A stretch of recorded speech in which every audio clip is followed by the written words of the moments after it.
Intent, नियत, इरादो। Intent का खेल है सर। इंटेंट। नियत साफ रखो। मेरे लिए सब कुछ इंटेंट ही है। मेरे ख्याल से नियत से ऊपर कोई चीज़ ही नहीं होती. જ્યારે કોઈના પર બહુ ગુસ્સો આવે ને ત્યારે એકવાર પોતાની જાતને ક્વેશ્ચન પૂછવાનો કે એનો ઇન્ટેન્ટ શું હતો. એની નિયત તમને નુકસાન પહોંચાડવાની હતી, એની નિયત તમને હેરાન કરવાની, પરેશાન કરવાની, તમારું નુકસાન થઈ જાય એવી કોઈ હતી?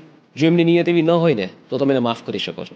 Intent is everything. જ્યારે તમે કોઈ કામ કરો છો ને તમને સક્સેસ નથી મળતી, સફળતા નથી મળતી, કાં તમારાથી કંઈ ભૂલ થઈ જાય છે, કંઈક ખોટું થઈ જાય છે, પણ તમે તમારી જાતને એક સવાલ પૂછો કે તમારો ઇન્ટેન્શન રાઈટ હતો? તમે જે કરવા નીકળ્યા હતા એમાં કોઈનું નુકસાન તો તમે નહોતા ઈચ્છતા ને? અગર તમારો ઇન્ટેન્ટ રાઈટ હશે ને તો સામેવાળો વ્યક્તિ જો સારો હોય તો તમારી વાત સમજશે જ. Intent wins over everything. એટલા માટે આ બધા મોટા લોકો ઇન્ટેન્ટની વાત કરે છે કે એઝ લોંગ એઝ તમારી નિયત સાચી છે, તમારો ઈરાદો સાચો છે, તમે કોઈ નુકસાન નથી પહોંચાડવા માંગતા, then you are a pure soul. અને સાચા માણસો સાથે સારું જ થાય.